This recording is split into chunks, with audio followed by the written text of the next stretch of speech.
No place for atheism in Malaysia.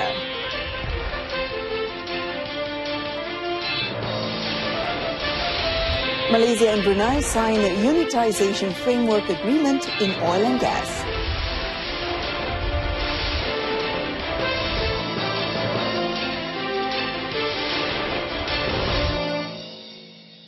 Hello and good evening. I'm MOHANAAPRIYA. You're watching News on 2. The Deputy Minister in the Prime Minister's Department, Dr. Ashraf Wajdi Dusuki, says atheism has no place in Malaysia as it contradicts the first principle of the Rukun Negara, which is belief in God. The Deputy Minister said the government is committed to combating atheism, which clearly opposes the Islamic teachings of the Ahli Sunnah wal Jama'ah. Dr. Ashraf told the Dewan Rakyat today that the government can draw up any legal provisions necessary to prevent such beliefs and doctrines, which is deemed to be a threat to the sanctity of Islam and for non-Muslims. Atheism also goes against the law of public order and morality.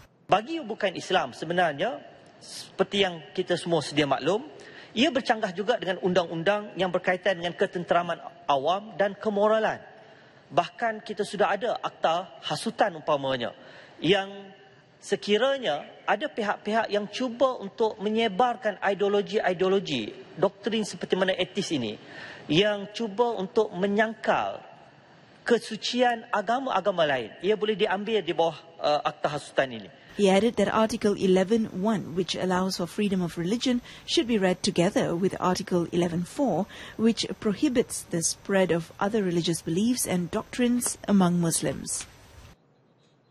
The Malaysian Maritime Enforcement Agency, MMEA, has been appointed the lead agency for the coordination of air surveillance activities in the maritime area of the country. Deputy Prime Minister Datuk Sri Dr. Ahmad Zahid Hamidi said the appointment was agreed to at a meeting of the High-Level Committee on the Coordination in the Utilisation of Air Assets of Government Agencies, which he chaired in Parliament yesterday. In a statement issued today, Datuk Sri Dr. Ahmad Zahid, who is also the Home Minister, said the appointment of MMEA was based on the responsibility of the agency in maintaining peace in Malaysia's maritime zone as set out in the MMEA Act 2004. He said MMEA aircraft were also registered under the Directorate General Technical Airworthiness Regulations, which provide for every aircraft to fly freely at the required height by having the configuration and specification of operational requirements, particularly for search and rescue. He stressed that the government always ensured that the sovereignty and security of the maritime zone and airspace of the country were always protected and safeguarded. Now, the overall results of students obtaining all A's for the 2017 Ujian Pencapaian Sekolah Rendah UPSR improved to 8,958 students this year compared to only 4,896 students in 2016. Education Director General Dr. Amin Senin said a total of 293,514 candidates achieved the minimum level, which is an increase of 1.6% compared to 293,184 candidates last year. Peratusan calon yang belum mencapai tahap penguasaan minimum, iaitu mendapat sekurang-kurangnya 1 grade E, turun sebanyak 0.9%.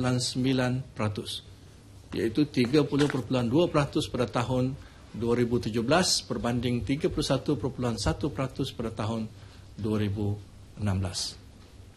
Manakala peratusan murid yang belum mencapai tahap penguasaan minimum, iaitu grade E dalam semua mata pelajaran, turun sebanyak 0.7%, iaitu 1.5% pada tahun 2017, berbanding 2.2% pada tahun 2016.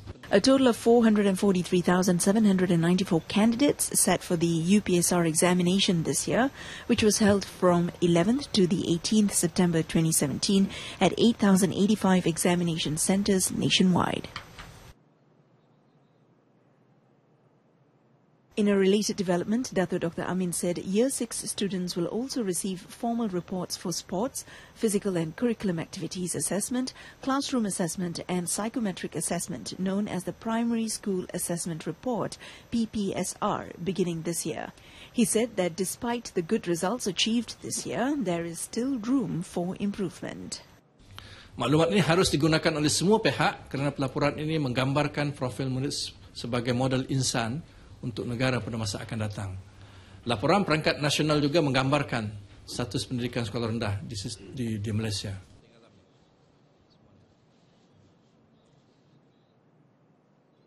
Meanwhile, Prime Minister Datuk Seri Najib Tun Razak today congratulated all the students who sat for the 2017 UPSR.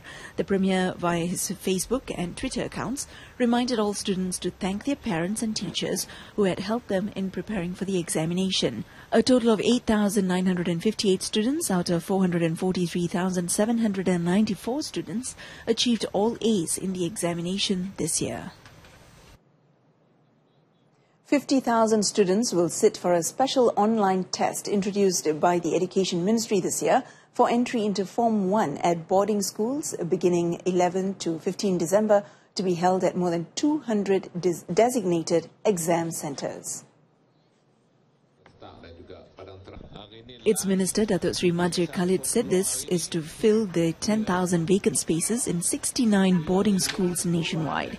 He added that the intakes of these students will also take into account their assessment in the 4 components of the Primary School Assessment Report, PPSR, which are sports, physical and curriculum activities assessment, classroom assessment and psychometric assessment. Kita minta siapa-siapa yang nak masuk dalam, siapa-siapa yang nak ambil exam online untuk asrama penuh ni, kita buat, kita buka untuk dia daftar sehingga 19 hari bulan November. Saya ingat kita buka selama lebih kurang 2 minggu. Datuk Seri Majir said this to reporters after launching the My New School program at the Sekolah Kebangsaan Paya Rawa, Pendang, Kedah. The Tourism and Culture Ministry is looking into introducing a law that will enable legal action to be taken against discriminatory actions that violates the federal constitution. Its Minister, Datuk Seri Mohamed Nazri Azriz, told the Dewan Rakyat today that the government is considering such a move following actions by a number of organisations, including hoteliers, to ban frontliners from wearing the hijab. Datuk Seri Mohamed Nazri said currently the available acts under the ministry had no such provision for it to take action against such discrimination. Pada hari ini tidak ada satu akta yang menyatakan iaitu bahawa apa-apa pelanggaran kepada kehendak perlembagaan itu boleh diambil tindakan. Melainkan kita cuma boleh mengambil tindakan terhadap akta-akta yang tertentu yang ada kaitan dengan diskriminasi. Earlier, the ministry stated the hijab ban had violated Article 3 of the Federal Constitution, which states that Islam is the religion of federation and that other religions can be practiced freely in any part of the federation. It also violates Article 8.2, there shall be no discrimination against citizens on the grounds of religion, race, descent, gender or place of birth in any law or in the appointment to any office or employment. In light of the derailment issues faced by Kereta Api Tanah Melayu Berhad KTMB, with the latest occurring this morning, KTMB has identified the areas prone to derailment, including the Bank Negara station. Transport Minister Datuk Seri Liao Tiong Lai said KTMB is in the midst of implementing improvements and upgrading the double tracks of the Klang Valley. Certain area kita dah beritahu KTM operator untuk slow down the traffic. Dan kita dalam penambahbaikan. Kerana itu KVDT project memang satu projek yang penting untuk kita naik taraf Klang Valley double track dan juga sepanjang track di Southern Track juga kita sekarang dalam mula dalam peningkatan menjadi electrical double track. Kita yakin railway kita akan bertambah canggih pada masa yang terdekat ini. Datuk Seri Liao Tiong Lai was speaking at a press conference after officiating the 9th Leadership Summit PCOM in Kuala Lumpur. The supportive role of wives of elected and former elected representatives is important as a driving force for their spouses. According to Deputy Prime Minister Datuk Seri Dr. Ahmad Zahid Hamidi, interaction among members of the welfare bodies of wives of elected and former elected representatives nationwide, which were non-profit organizations, could act as a morale booster for these spouses. Datuk Sri Dr. Ahmad Zahid said in each general election there will be at least 30% new candidates. Hence, there will be those who will no longer be elected representatives, but the constitution of these welfare bodies allow the spouses to remain as members. Saya tahu sama ada bakti atau badan-badan amal dan kebajikan negeri menjadikan isteri bukan wakil rakyat pun sebagai ahli selanjutnya. Maksud saya di sini, walaupun suami atau isteri kita tidak lagi menjadi wakil rakyat, oleh kerana undang-undang tubuh kepada badan-badan amal ini masih mengizinkan untuk isteri sebagai ahli di dalam badan-badan amal dan kebajikan ini, saya mengharapkan terus datanglah ke majlis dan ke masyarakat. The Deputy Premier said this when officiating the 2017 All Malaysia Annual Programme of the Wives of Barisan Nasional Elected Representatives at the Malacca International Trade Centre in Aikaro. The Johor State Government has announced a half-month special assistance bonus with a minimum of 1,500 ringgit for all state governments and federal government's staff paid by the state government. Johor Menteri Besar Datuk Mohamed Khalid Nordin, who made the announcement at the 2018 Johor budget presentation today, said the payment will be made in January 2018. Bantuan khas kewangan ini juga akan dipanjangkan kepada semua ahli-ahli Majlis Mesyuarat Kerajaan Negeri, ahli-ahli Dewan Negeri Johor, ahli-ahli Jemaah Diraja Johor, ahli Suruhanjaya Perkhidmatan Awam Negeri Johor, pelatih-pelatih pusat pemulihan dalam komuniti dan guru-guru tadika agama Islam Negeri Johor. The state government is also giving a special award of 1,000 ringgit for all state government pensioners. The state assemblyman's pension rate is also raised to 60% of their salary based on their duration of service. Mosque committee members and Sakinah program officials will receive 500 ringgit as special payment each for their services. The Aikaro Magistrates Court today issued a 6-day remand order on the third suspect in the case of false claims involving 2.54 million ringgit from the federal government paddy fertilization scheme, which allegedly took place since early 2017. The remand order, which is in force until 28 November, was issued by Magistrate Court Assistant Registrar Muhammad Anwar Ostadi against the suspect, aged 52, a farmer and fishmonger. The suspect, dressed in MACC lock-up attire, arrived at the court complex grounds around 10:30 a.m., accompanied by MACC officers. He was arrested after giving his statement at the state MACC office at 7:45 p.m. last night. Earlier, the media reported that the two men, a farmer and a project manager of the Malacca Area Farmers Organisation, were remanded since 2 days ago. The two suspects, believed to be involved in managing a project covering an area of 22.2 hectares of rice crops, were leased in Merlimau, Jasin. The project manager is also believed to have made 23 false claims amounting to 2.54 million ringgit involving 56,700 bags of fertilizer over the past year. Also seized an Audi A4, which was allegedly purchased using the proceeds of the sale of fertilizer concerned. A motorcyclist was killed in a road accident involving a lorry along Jalan Simpang Renggam in Kluang, Johor at around 6 a.m. today. The victim, Muhammad Amirul Hambali, 19, died at the scene, while the 39-year-old lorry driver, Muhammad Zamin Hasim, survived without any injuries. According to Kluang Police Chief ACP Muhammad Ilham, the incident happened when the victim skidded into the opposite lane and collided headfirst into a lorry heading from Simpang Renggam to Renggam. The case is being investigated under Section 41(1) of the Road Transport Act 1987. Dah dapat cari hotel ideal anda? Baiklah, sebelum anda tempah, layari Trivago dan lihat jika anda boleh buat tempahan di laman web lain dengan harga yang lebih rendah. Hotel Trivago. Welcome back. Two memorandums of understanding, MOUs, were signed between Malaysia and Brunei Darussalam during the 21st Annual Leaders Consultation Meeting at Istana Nurul Iman, Bandar Seri Begawan in Brunei. The MOUs involve the Unitisation Framework Agreement between Petronas and Petroleum Brunei and development in the tourism sector.